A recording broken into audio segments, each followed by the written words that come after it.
사랑하는 성도 여러분, 저는 오늘 날마다 비전을 주신 하나님이라고 하는 제목으로 하나님의 말씀을 전하겠습니다. 비전을 품게 하시는 하나님, 비전을 또 이루기를 원하시는 하나님. 그래서 우리 하나님께서는 우리가 날마다 꿈을 꾸며 살아가기를 원하고 계십니다. 특별히 하나님은 나이를 초월해서 우리에게 꿈을 주시죠. 여러분들의 진정한 꿈은 무엇입니까? 여러분의 진정한 비전은 무엇입니까? 여러분 비전이 있으십니까? 하나님께서는 나이가 문제가 아니라고 말합니다. 하나님께서는 내 형편에 그 형편이 어떠한 형편이든지 상관없다라고 말씀합니다. 어떤 위치든지 간에 꿈을 꿔야 한다라고 말합니다. 비전을 품어야 한다라고 말합니다. 젊은이들은 구체적인 환상을 그리라고 말합니다. 연세 드신 노인분들은 꿈을 꾸라고 말합니다. 하나님께서 계속적으로 자기를 축복하고 또 자녀들을 축복하고 여러분의 삶을 축복하는 것을 계속 꿈꿔야 한다고 하는 겁니다. 어른들일수록 나이가 드실수록 마음이 약해지고 몸이 약해져서 모든 것을 이렇게 접는 경우들이 많습니다. 하나님은 그렇게 하면 안 된다고 말합니다. 저는 한 사람을 소개하겠습니다. 일본 사람인데요, 시바타 도요라고 하는 시인입니다. 이분은 놀라운 게 90세에 시를 쓰기 시작했다고 합니다.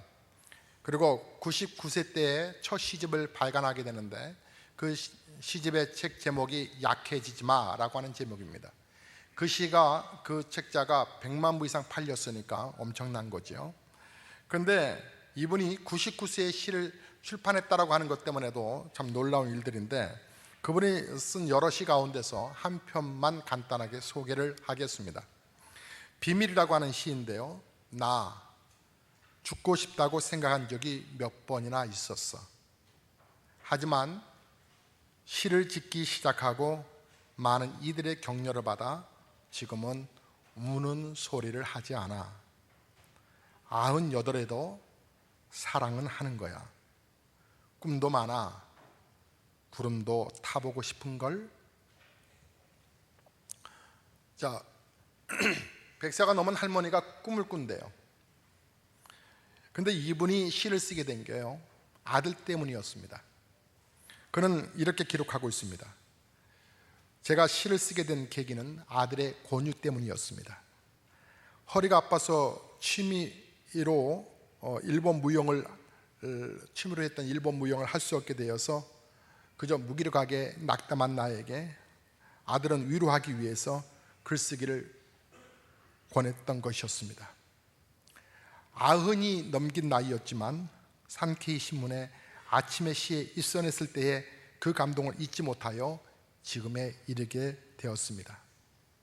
나는 시를 주로 밤에 침대에 누워 있을 때나 TV를 볼 때에 그 시를 쓰게 됩니다. 떠오른 주제를 연필로 메모해 두었다가 매주 토요일 잘 있나 살아있나 보러 오는 아들에게 쓴 시를 보여주고 낭독하면서 몇 번이나 다시 고쳐 완성시킵니다. 그래서 한 작품에 일주일 이상의 시간이 걸립니다. 이 시인은요, 부잣집 외동딸로 태어났답니다. 하지만 자라는 과정 속에서 가세가 기울면서 여관, 종업원 등을 전전하며 살아왔답니다. 어려서부터 독서와 음악과 일본 무용을 즐겼고 늦은 나이에, 그 당시에 33세면 늦은 나이죠. 100년 전에, 그러니까 70년 전에 33세에 요리사와 결혼하여 아들 하나를 두었습니다.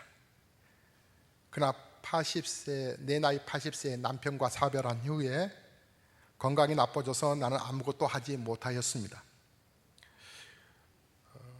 9세의 나이가 이르자 아들의 권유로 시를 쓰기 시작했고 99세에 시집 약해지지 마를 냈는데 그 시의 내용은 대부분 가족과 사랑과 희망, 용기 등을 비교적 쉬운 언어로 그려냈습니다. 그는 그 출판집의 후기에 이런 글로 결론을 맺습니다. 그래서 혼자서 외로워도 평소 이렇게 생각하려고 노력합니다. 인생이란 언제라도 지금부터야. 누구에게나 아침은 반드시 찾아옵니다. 90세에 꿈을 꾸고 99세에 시집을 낼 수 있다. 자, 이것은 우리를 자극하고 있죠. 우리에게 꿈을 주고 비전을 준 사람들은 이렇게 나이를 초월해서 꿈을 꾸는 분들입니다. 제가 가장 안타까운 것은 젊은이들이 꿈을 포기하고 있다고 하는 것입니다. 젊은이들이 환상을 갖지 못합니다. 비전을 품지 못합니다. 연세 드신 분들은 나이 탓하고 그저 주저앉으려고 합니다. 저는 금주의 뉴스 하이라이트가 그 박근혜 대통령이 65세 이상 연세 드신 분들에게 연금을 매월 20만 원씩 지출하려고 했는데 나라에 돈이 없어서 차위하겠다라고 하는 사과 얘기였습니다. 저는 65세가 정말 얼마나 젊은 나이인데 65세부터 나라 돈 받아야 되나 생각을 합니다. 물론 어려운 형편들이 있는 분들은 20만 원 문제겠습니까? 더 도와드려야 되겠죠. 그런데 전 국민이 20만 원씩 받는답니다. 65세 때부터. 저는 이것이 국민들을 무기력하게 만드는 것이 아닐까 생각해 봅니다. 70세도 무난할 것 같은데, 물론 나라가 돈이 많으면 60세도 나눠주면 좋지요. 근데 우리는 이 문화 속에서 65세가 되면 연금 받고 뒤로 물러나야 한다고 하는 문화 풍조가 있다고 하는 것이 100세 시대가 됐음에도 불구하고 아직도 그 부분은 생각 깨트리지 못하는 부분이, 그래서 시어머니가 되는 그 순간부터 뒷전에 물러나야 되는, 살림도 물러나야 되는 그런 생각들을 하고 있는 것이 참 안타깝습니다. 여러분은 연세가 어떻게 되셨습니까? 여러분은 어떤 꿈을 정말 꾸고 계십니까?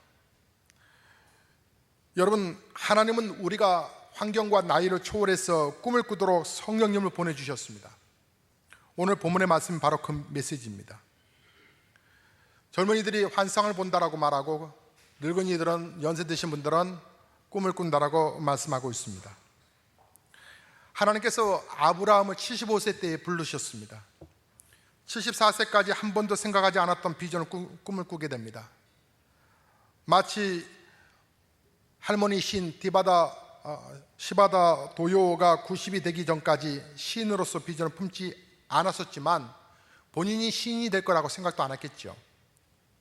그런데 환경 속에서 그는 시인으로 접어들었습니다. 하나님은 우리에게 새로운 비전을 품게 하심으로 새로운 세계에 대해 도전하게 하시고 새로운 영역을 향해 나아갈 수 있도록 하나님은 우리를 축복하십니다. 특별히 아브라함의 꿈을 이 시간에 살펴볼 터인데요, 아브라함의 꿈의 비전은 사실 우리와 밀접한 관계가 있습니다. 아브라함이 믿는 하나님을 우리가 믿지요.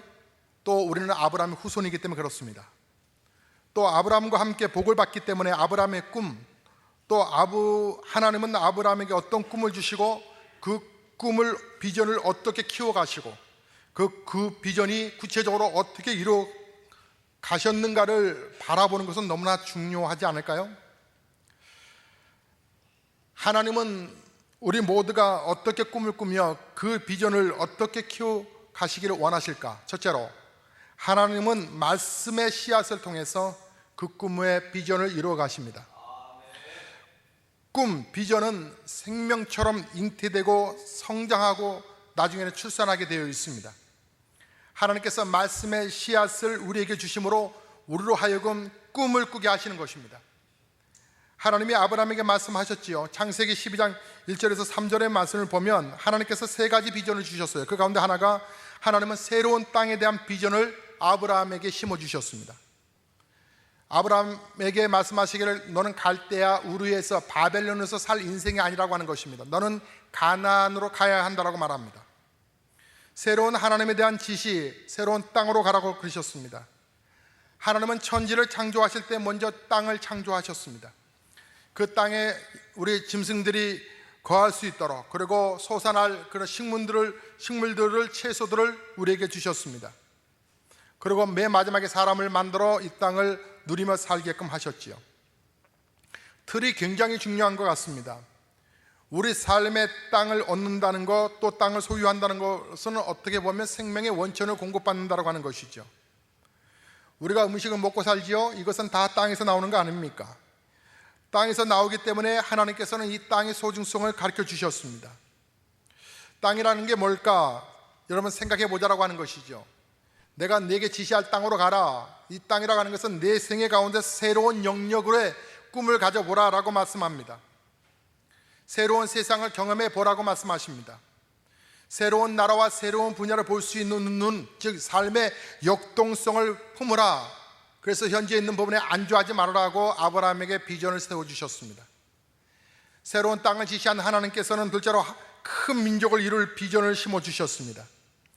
땅과 함께 사람과의 관계 속에서 비전을 심어주셨습니다. 내가 너로 큰 민족을 이루겠다고 하신 것입니다. 하나님은 복을 주신 다음에 생육하고 번성하게 하시죠. 창세기 1장 28절에 보면 하나님이 그들에게 복을 주시며 하나님이 그들에게 이르시되 생육하고 번성하여 땅에 충만하라. 땅을 정복하라. 바다의 물고기와 하늘의 새와 땅에 움직이는 모든 생물을 다스리라. 하나님은 아브라함에게 큰 민족을 이룰 비전을 주시고 계십니다. 그러나 아브라함에게는 가족이 있나요? 친척 외에는 없습니다. 조카 롯 외에는 없습니다. 근데 자녀가 없는 그에게 큰 민족을 이룰 것이라고 말씀하고 있습니다. 조카 롯과 함께 살고 있는데 민족을 이룰 꿈을 주고 계십니다. 큰 민족이라고 말씀하십니다. 하나님의 꿈은 큽니다. 작지가 않습니다. 하나님께서는 우리에게 그런 꿈을 주실 때가 있습니다. 우리는 스스로 생각 속에 자녀가 한두 명 나면 난 것만으로도 우리는 감사하고 거기에 마치는데 하나님은 그 자녀를 통한 그 뒤에 하나님이 이루실 놀라운 약속들이 축복이 있다고 하는 것을 자꾸 말씀하고 계십니다. 영원히 하나님의 영혼들이 계속 늘어나는 그런 축복의 메시지를 전하고 있습니다. 저는 교회를 섬기면서 제 속에 불이 있습니다. 많은 영혼을 구원하는 그런 교회의 꿈을 품는 그런 비전이 날마다 있습니다. 비전이라고 하는 것이 너무나 중요한 것입니다. 하나님께서 우리에게 그런 비전을 주시는 것입니다. 너의 환경이 어떠하든지 간에 비전을 품어야 할 것을 말씀하고 계십니다. 하나님께서 아브라함에게 너희가 큰 민족을 이룰 것이라고 말씀하시면서 세 번째, 하나님은 모든 민족을 위하여 복의 근원이 되는 비전을 심어준다고 말씀합니다. 근원이라고 말을 합니다. 너로부터 시작된다라고 하는 것이죠. 물줄기의 근원이 중요하고 인생의 족보의 근원이 중요하듯이 우리만 먹고 사는 것이 아니라 모든 사람을 복되게 하는 너로부터 그런 축복이 시작되는 그런 유통자가 되게끔 만들겠다라고 말씀하셨습니다. 나로 하여금 모든 백성들이 복을 받게 하려면 먼저 우리가 복을 누려야 된다라고 하는 것이죠.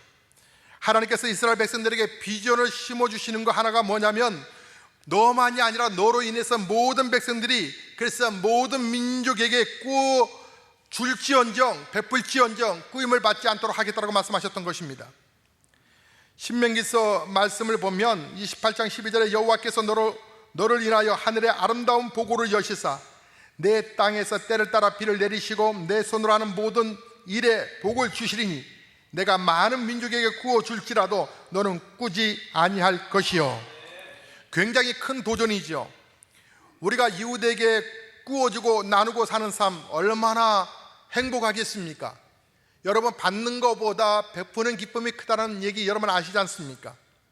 아브라함은요, 아브라함, 그 다음에 이삭, 요셉 때에 정말 놀라운 역사가 이루어져 갑니다. 요셉이 나중에 예굽에 내려갔을 때 모든 민족에게 구워주고 베풀고도 그런 남음이 있는 그런 사람이 됩니다. 어떤 꿈을 꾸느냐가 너무나 중요합니다.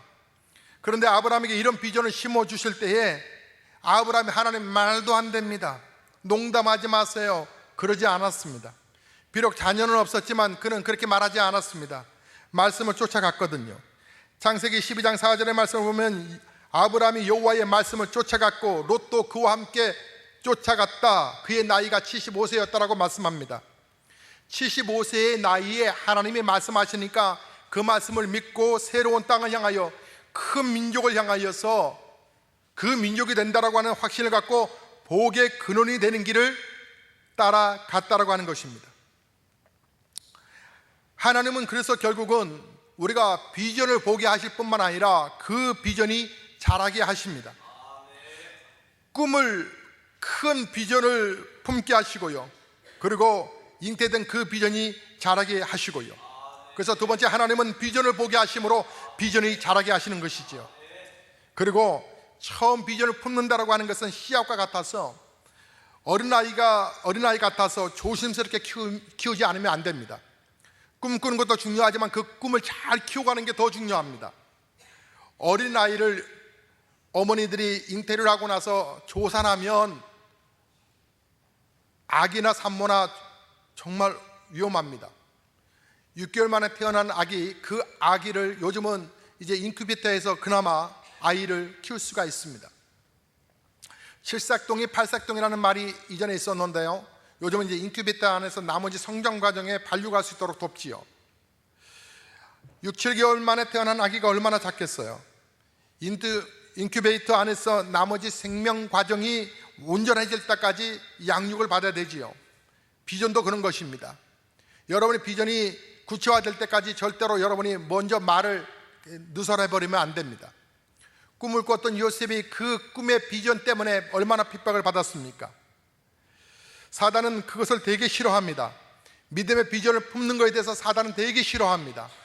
꿈을 갖고 살아가는 인생에 대해서 사단은 되게 질투를 합니다. 그리고 무기력하게 만들어버립니다. 여러분, 비전에 여러분 꿈을 꾸셨습니까? 비전이 잘 되려면 너무 여러분 그 비전 앞에 공격에 오는 공격들에 대해서 너무 두려워하지 마십시오. 하나님께서 아브라함에게 내가 너를 큰 민족 주시겠다고 약속하셨는데 나이가 들어가서 그랬을까요?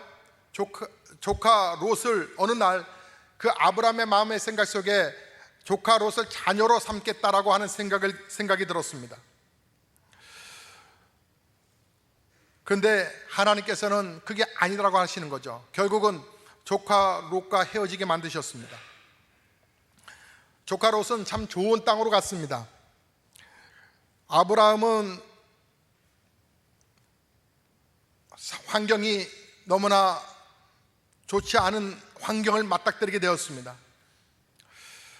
그런데 아브라함에게 하나님께서 동서남북을 바라보라고 말씀합니다. 섭섭해하는 아브라함에게 하나님께서는 그에게 땅을 먼저 보여주시면서 동서남북을 바라보라고 말씀합니다. 창세기 13장 14절과 15절의 말씀을 보면 롯이 아브라함을 떠난 후에 여호와께서 아브라함에게 이르시되 너는 눈을 들어 너 있는 곳에서 북쪽과 남쪽 그리고 동쪽과 서쪽을 바라보라. 보이는 땅을 내가 너와 내 자손에게 주리니 영원히 이르리라. 우리가 언제 그 꿈, 비전을 도전을 받느냐 하면 위기에 어떨 때 처하게 되느냐 하면 우리의 삶이 어떤 이별을 경험하거나 고통을 경험하게 될 때 우리의 꿈이, 우리의 비전이 점점 작아져 갑니다.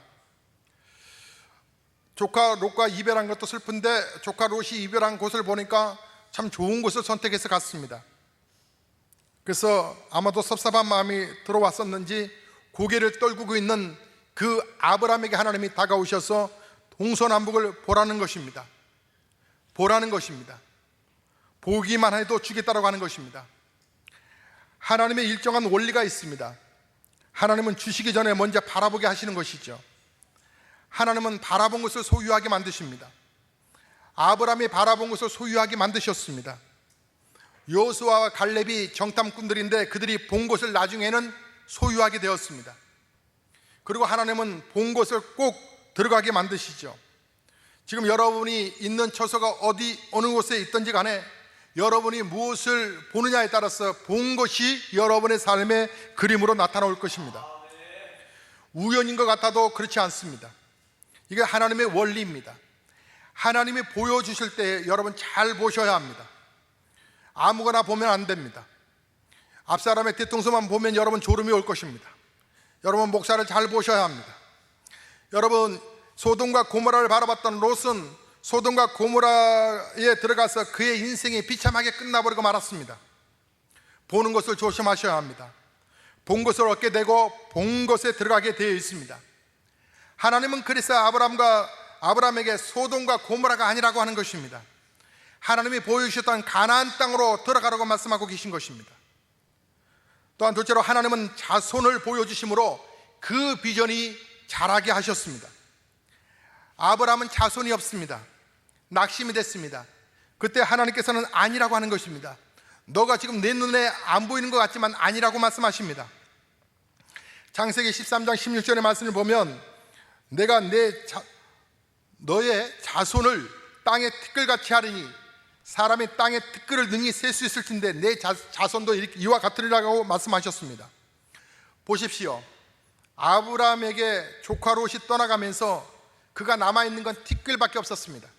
티끌을 가지고 하는 것입니다. 티끌이 얼마나 작은 것입니까? 얼마나 낙심된 일들이겠습니까? 하나님이 티끌을 보는 아브라함에게 티끌을 보느냐?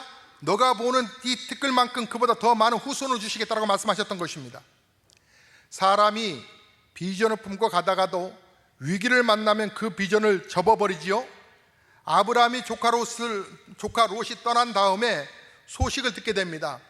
안타깝게도 조카 롯이 그 주변에 있는 나라들이 힘을 합쳐서 그 쳐들어와서 결국은 조카 롯이 포로로 끌려갔다는 얘기를 듣게 됩니다. 조카를 사랑했던 아브라함은 그 적지에 들어가서 끄집어냅니다. 조카 넷을 구출하고 또 거기에 모든 이 물건들을 이제 가져오게 됩니다. 그 가져온 물건 가운데서 멜기세덱에게 11조를 드리지요. 그리고 자기는 소유하지 않습니다. 그런데 갑자기 두려운 마음이 들었습니다. 어떻게 하다 보니까 전쟁에 가서 조카를 끄집어냈지만 그 주변에 다섯 나라들이 동맹을 해서 다시 쳐들어온다면 그는 죽을 수밖에 없기 때문에 그렇습니다. 두려움 속에 찾아왔습니다. 그때 하나님이 말씀하시기를 아브라함아, 내가 너의 방패야, 내가 너의 상급이다, 내가 너를 지켜줄 테니까 걱정하지 마. 근데 아브라함이 하는 얘기가 상급이 무엇입니까? 자식 아닙니까? 그렇다면 나에게는 신실한 나를 돕는 엘리에셀이 종이 있는데 그 엘리에셀을 통해서 이제 상급을 받도록 하겠습니다. 우리는 보십시오. 조금만 어려우면 하나님이 주신 큰 비전과 큰 꿈을 포기하고 아주 내 환경 속에서 작은 꿈, 작은 것들을 잡아냅니다. 찾아내고 그것이 하나님의 뜻으로 분별시켜 버리려고 대체하려고 하는 그런 습관들이 있습니다. 하나님은 말씀하시죠. 아니라고 하는 것입니다. 아니야, 너 에벤에셀 아니고 엘리에셀 말고 사라를 통해서 너의 아내를 통해서 아들을 줄 거야. 그리고는 그를 데리고 나가십니다. 창세기 15장 5절과 6절의 말씀을 보면 그를 이끌고 밖으로 나가 이르시되 하늘을 우러러 무뼈를 셀 수 있나 보라. 또 그에게 이르시되 내 자손이 이와 같으리라. 아브라함이 여호와를 믿으니 여호와께서 이를 그의 의로 여기시고. 하나님께서 보라고 말씀하십니다. 보니까 하늘에 별들이 참 많습니다. 그 별들처럼 너희 후손을 많게 해주겠다고 말씀합니다. 그때 아브라함이 믿었다라고 말합니다. 하나님께서 우리에게 꿈을 주실 때 그 꿈을 계속 비전을 반복시켜 주십니다. 그래서 귀한 원리가 있습니다. 반복은 하나님이 주신 비전을 우리 의식에 뿌리 내리게 하는 하나님의 지혜라고 하는 것입니다. 그래서 반복이 중요한 것입니다. 교육의 절대적인 효과는 반복이 있다라고 말하지 않습니까? 반복은 우리의 생각과 언어와 우리의 마음가짐을 바꾸게 해주는 그런 힘이 있습니다. 그래서 반복의 효과는 현실과 꿈 사이를 연결시켜주는 믿음이라고 하는 것입니다. 여러분, 믿음이 강해져야 현실의 어려움을 극복할 수가 있습니다. 현실은 자녀가 없습니다. 그러나 하나님은 큰 민족을 이룰 것이다 라고 하는 이 말씀 속의 갭이, 하나님의 말씀과 현실의 삶은 너무나 갭이 커버립니다. 그때 그걸 바라보고 있는 그 현실 속에 있는 우리는 참으로 고통스럽죠. 이게 뭐지? 내 환경은 아무것도 변화된 게 없고, 내 환경은 정말 때로는 구질구질하고 때로는 너무나 어려운데 하나님은 말씀하시기를 너는 복의 근원이 될 거라고 말씀하십니다. 더군다나 큰 민족을 이룰 것이라고 말씀하실 때 하나님의 말씀하시는 것과 나의 형편적인 부분은 너무나 차이가 큽니다. 그 큰 갭, 이 사이를 무엇으로 메꿀 수 있느냐? 바로 그것은 믿음이라 하는 것이죠. 말씀을 믿고서 기도하며 나아가는 것입니다. 저는 저의 집무실에 책상 위에 오카노 목사님 사진이 있습니다. 그 사진을 바라보고 있습니다. 사진을 바라보면서 그 목사님이 행했던 그 목회 현장을 기억합니다. 그리고 저에게 하셨던 말씀도 기억합니다. 그리고 그분이 무엇을 꿈꾸셨는가를 그 꿈을 저는 생각해 봅니다. 건강한 교회가, 화려한 교회가 아니라 건강한 교회가 되기를 바라셨던 오카노 목사님의 그 부분을 잊어버리지 않기 위해서 사진을 동경하고 사진을 바라보면서 다시 한번 목사의 길을 점검해 봅니다. 건축하는 분들이 설계도를 바라보면서 건물을 건축하는 것처럼 우리도 하나님의 말씀을 믿고서 우리의 꿈과 비전과 현실적인 부분이 너무나 큰 갭이 있다 할지라도 우리 하나님의 말씀만을 붙들고 나아가는 것입니다. 저는 여러분이 시들어버리는 그런 인생 살지 않기를 원합니다. 여러분이 계속적으로 실패하고 실패했다 할지라도 여러분이 실패의 자리를 했다 해서 실패가 습관이 되어버린 것처럼 된다 할지라도 여러분이 있을 만한 나는 아무것도 못하는 사람이라고 이렇게 말하지 마십시오. 하나님은 여러분 한 사람 한 사람을 어떻게 소중하게 여기시는지 모릅니다. 그 증거를 얘기해 볼까요? 바로 예수 그리스도가 여러분을 위하여 피를 흘리셨기 때문에 그렇습니다. 여러분을 구원하시기 위해서 하나님의 아들 예수 그리스도가 여러분의 생명과 바꿨다고 하면 여러분이 그만큼 가치가 있는 분이 아니시겠습니까? 특별히 아내들에게 말씀드립니다. 남편이 잘 나가지 않는다고 남편을 무시하지 마십시오. 남편이 무기력하다고 남편을 여러분 업신여기지 마십시오. 남편이 잘 될 때 여러분 그때 부끄러움을 당할 것입니다. 남편들이여 아내를 무시하지 마십시오. 자녀들이여 부모를 무시하지 마십시오. 부모들이여 자식을 못났다라고 함부로 말하지 마십시오. 그 자녀에게 꿈을 대신 심어주셔야 합니다. 여러분의 환경이 어떤 환경이든 간에 하나님이 말씀하셨습니다. 우리가 소중한 존재라고요. 아브라함에게 축복하신 하나님은 동일하게 우리에게도 말씀하고 계시는 것입니다. 자, 있는 곳에서 일어나서 걸어가라고 말씀합니다. 내가 내게 지시한 땅으로 가라고 말씀하셨습니다. 내가 너를 일어나서 큰 민족을 이룰 것이라고 말씀하셨습니다. 너는 정말 잘 될 것이라고 말씀하셨습니다. 너는 복의 근원이 될 것이라고 말씀하셨습니다. 그러므로 여러분 스스로 한 사람 한 사람이 지금 내가 어떤 형편에 처했든지 간에 다시 여러분 꿈을 꾸셔야 합니다. 왜냐하면 하나님은 날마다 우리에게 비전을 주신 하나님이시기 때문에 그렇습니다. 셋째로 하나님이 심어주신 비전은 때가 참에 이루어지는 것입니다. 꿈이 언제 위기를 맞는다고 그랬습니까? 내 삶이 위기를 당했을 때, 환경에 어려움을 당했을 때, 근데 더불어 하나가 나이가 들어갈 때입니다. 위기를 맞이할 때가 바로 나이가 접어들 때, 이제 나는 이제 더 이상 이런 생각이 들 때가 위기인 것입니다. 아브라함 99세 때에 하나님이 말씀하셨습니다. 흩어져 있는 아브라함을 향하여서 하나님이 창세기 17장 1절에 말씀하시기를 아브라함이 99세 때에 여호와께서 아브라함에게 나타나서 그에게 이르시되 나는 전능한 하나님이라 너는 내 앞에서 행하여 완전하라. 흔들리지 말라고 말씀합니다. 99세에 흔들리는 아브라함을 향하여서 하나님이 왜 흔들리냐고 말씀합니다. 왜 이렇게 약해지냐고 말씀합니다. 다시 완전하라고 말씀합니다. 너가 나이 99세 비록 그 99세를 할지라도 포기하면 안 된다고 말씀합니다. 여러분 여러분의 인생에 대해서 다시 꿈을 꾸십시오. 다시 여러분 하나님 앞에 온전하게 쓰셔야 합니다. 우리는 다시 비전을 가지셔야 합니다. 하나님께서 행하실 일들을 바라보셔야 합니다. 저는 주중에 목사님들 몇 분을 만났습니다. 목사님들 가운데서 앞으로의 목회가 점점 힘들 것이라고 다 낙담하는 말을 했습니다. 그리고 점점 교회는 더 어려워질 것이라고 말씀했습니다. 점점 헌금은 줄 것이라고 말을 했습니다. 그리고 삶이 너무나 고통스럽게 살아가서 예수의 영향력이 점점 약화될 것이라고 다들 걱정들을 했습니다. 그 말은 정말 교회를 사랑하고 정말 안타깝게 한국 교회를 바라보는 목사님들의 외침이었을 것입니다. 근데 저는 거기에서 의문점을 듭니다. 하나님은 지금도 살아계시는데, 하나님이 돌아가셨다면, 하나님이 죽으셨다면 우리는 다 낭망의 말을 해야 할 것입니다. 앞으로 소망이 없다라고 말을 해야 되겠죠. 그리고 삶이 너무나 고통스러울 것이라고 말을 하고 교회는 하나둘씩 다 문 닫을 것이라고 말을 해야 되겠죠. 그런데 하나님은 살아계시는데 하나님의 능력을 신뢰하기보다는, 하나님의 권능 앞에 순종하기보다는, 하나님 앞에 더 매달려 기도하기보다는, 하나님의 예배를 더 소중히 여기는 것보다는 그 방법론을 제시하지 아니하고 구체적으로 행동할 것을 제시하지 아니하고 이래 왔으니까 지금까지 이래 왔으니까 앞으로도 소망이 없을 것이라고 말하는 그 말 앞에 저는 동의할 수가 없었습니다. 여러분의 삶이 힘드십니까?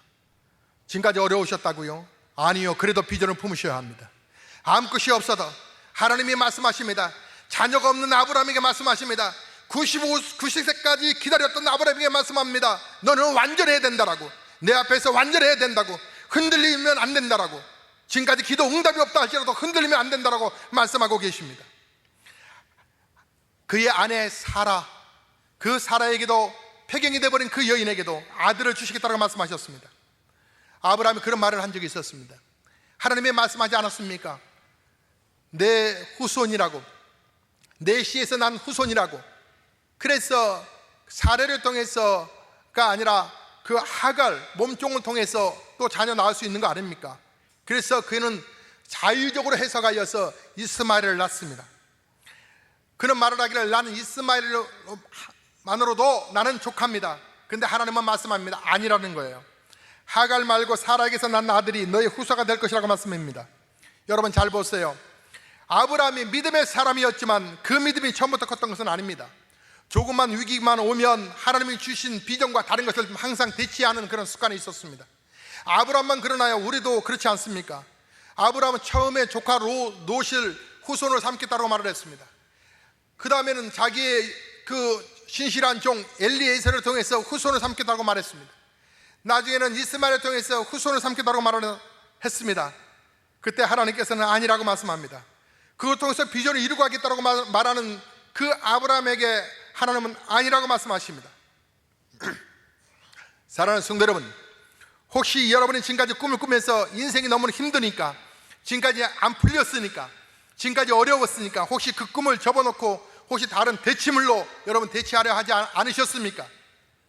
사실 건강한 교회, 하나님을 기쁘시게 하는 교회, 어린이를 사랑하고 어른들을 존중하는 교회, 그리고 민족복음화, 세계복음화를 이끄는 교회, 정말 세상 사람들에게 소망을 주고 성도들에게 기쁨을 주는 그런 교회가 저의 꿈이었고 저의 교회가 아니었습니다. 그런데 어려움을 겪게 되고 도전을 받게 되었을 때 그 꿈을 하나씩 접기 시작했습니다. 역동적이고 야성적인 부분들을 하나씩 접게 되었습니다. 근데 접는 것이 교회의 거룩한 비전을 이루어가는 것이 아니라 더 교회가 쇠퇴되는 것을 느끼게 되었습니다. 하나님은 그런 저에게 다시 꿈을 꾸게 말씀하십니다. 죽을 때 죽는 환경에 간다 할지라도 꿈은 계속적으로, 비전은 계속적으로 선포해야 된다는 것을 계속 말씀하고 계십니다. 보배로운 예수교회로 다시 본질되시는 예수님을 소망하면서 본래 꾸었던 그 꿈을 다시 한번, 그 비전을 다시 한번 실현할 수 있도록 하나님께서 계속 약동적으로 우리를 흔들어 깨우고 있는 것입니다. 여러분, 아브라함이 포기와 절망 가운데 그 순간에 하나님이 다가오셔서 아직 실망할 때가 아니라고 이렇게 말씀하십니다. 하나님이 도와주시겠다고 말씀하십니다.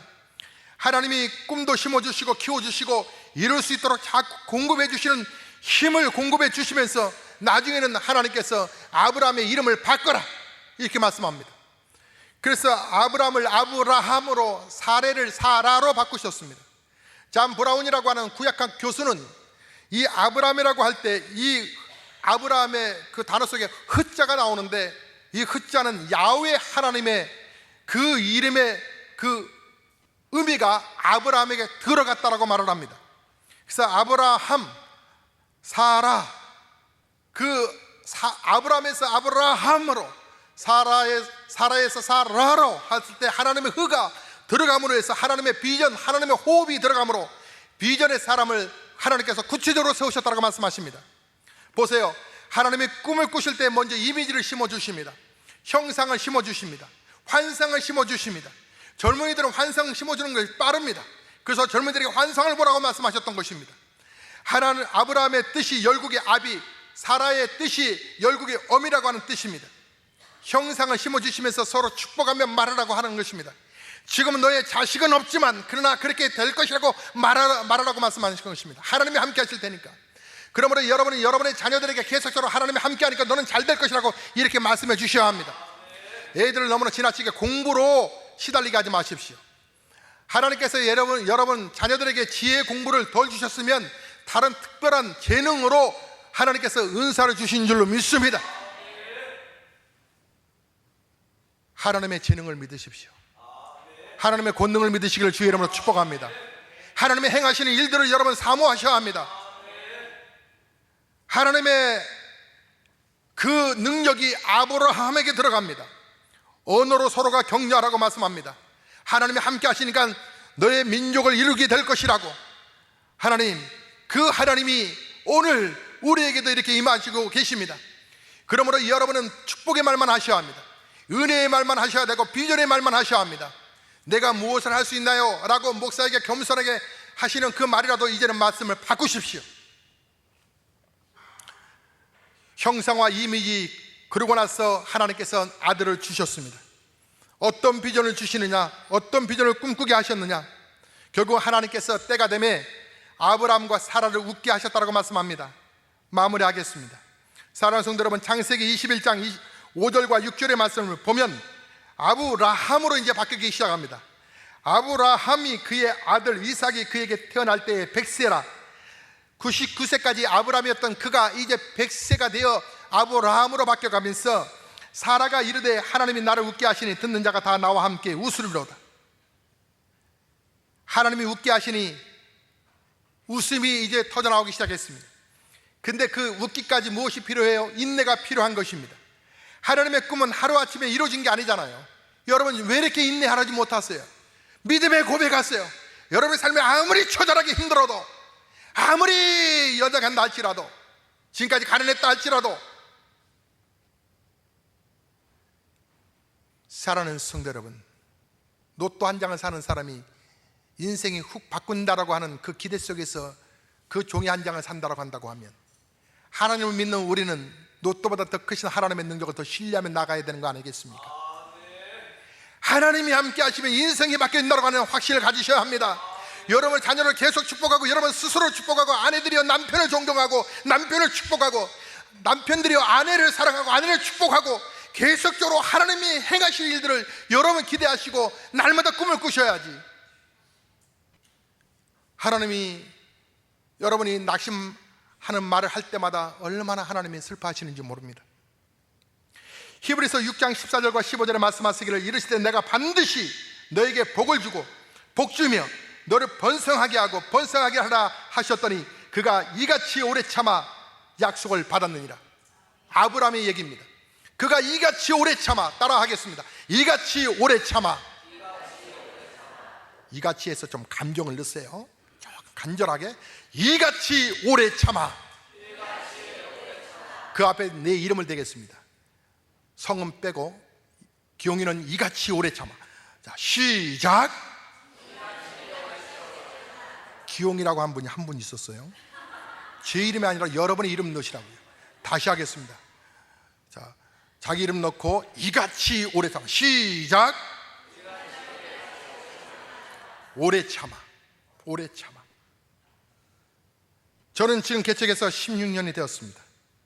다시금 개척의 열정의 불이 타오르고 있습니다. 여러분과 함께 불을 모아 더 큰 성령의 스파크가 일어나기를 기도하고 있습니다. 하나님이 말씀하십니다. 인내가 필요하더라고요.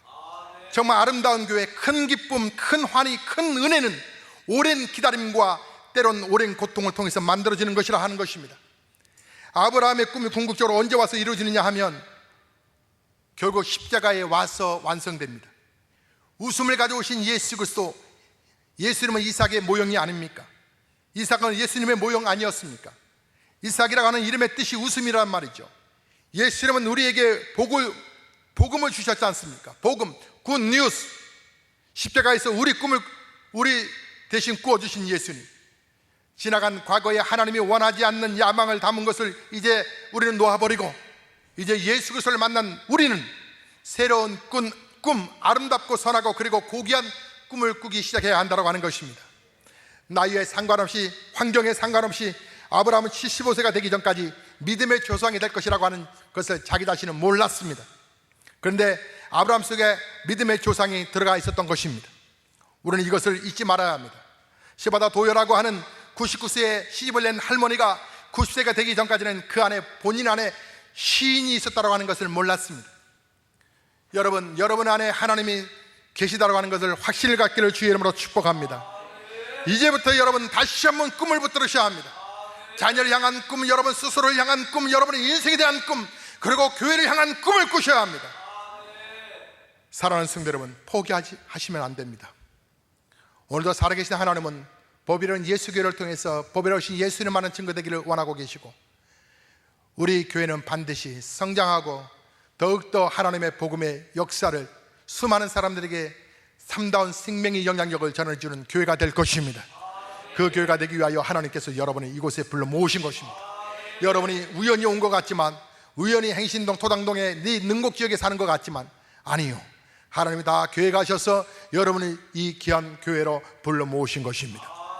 여러분의 꿈이 교회를 통해서 이루어져 가기를 하나님이 바라셔서 여러분을 불러 모으신 줄로 믿습니다. 날마다 비전을 주신 하나님을 찬양하십시오. 그리고 그 하나님 앞에 여러분의 삶이 어떤 형편이 있든지 간에 절대로 포기하거나 대치하지 마시고 여러분이 가셔야 할 그 길을 가셔야 합니다. 오늘도 하나님은 여러분에게 비전의 복을 주시기를 원하고 계십니다. 우리 찬송하겠습니다.